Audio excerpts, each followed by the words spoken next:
Apakah pernah kamu merasa capek, tapi bukan capek fisik? Bangun tidur rasanya sudah lelah, pikiran penuh, hati sesak, tapi sulit menjelaskan kenapa.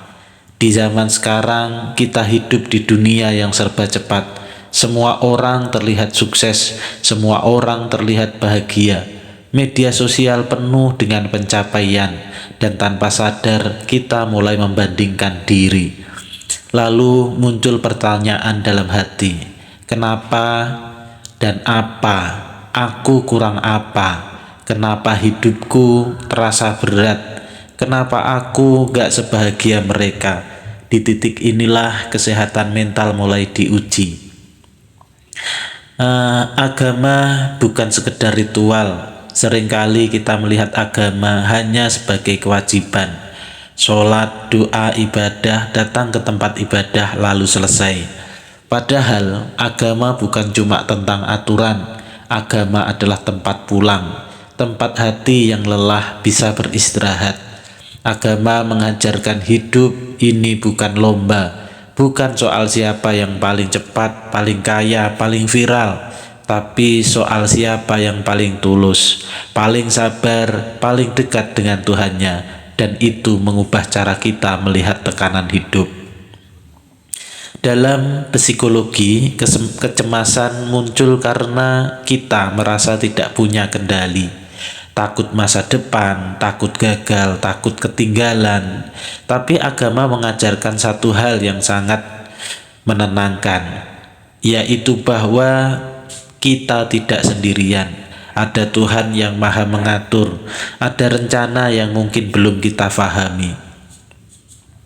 Konsep tawakal, berserah diri setelah berusaha, itu bukan pasrah tanpa usaha, tapi melepaskan beban berlebih dalam hati.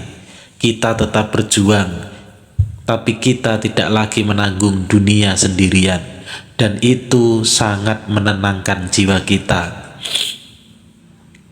Tahukah kamu, saat seorang berdoa dengan khusyuk, detak jantungnya melambat, nafasnya lebih teratur, tubuhnya lebih rileks. Dalam kondisi itu, tubuh memasuki keadaan tenang. Doa bukan hanya permintaan, doa adalah dialog, dan manusia secara alami butuh didengar.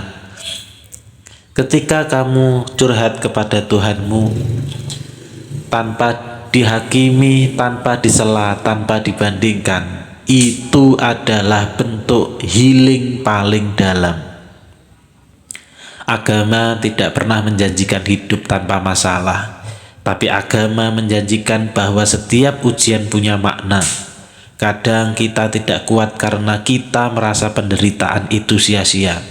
Namun ketika kita percaya bahwa ada hikmah, ada nilai, ada pertumbuhan di balik luka, maka rasa sakit berubah menjadi proses.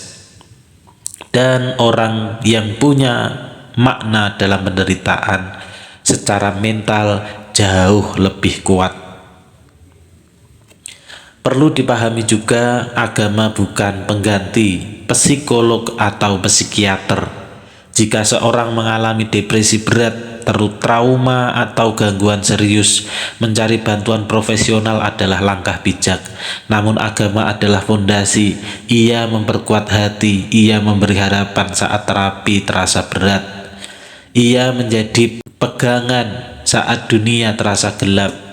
Ilmu dan iman bukan musuh, mereka bisa berjalan bersama. Kadang kita sibuk mencari bahagia, padahal yang kita butuhkan sebenarnya adalah tenang. Dan ketenangan itu tidak datang dari validasi orang lain, tidak datang dari jumlah like, tidak datang dari pujian.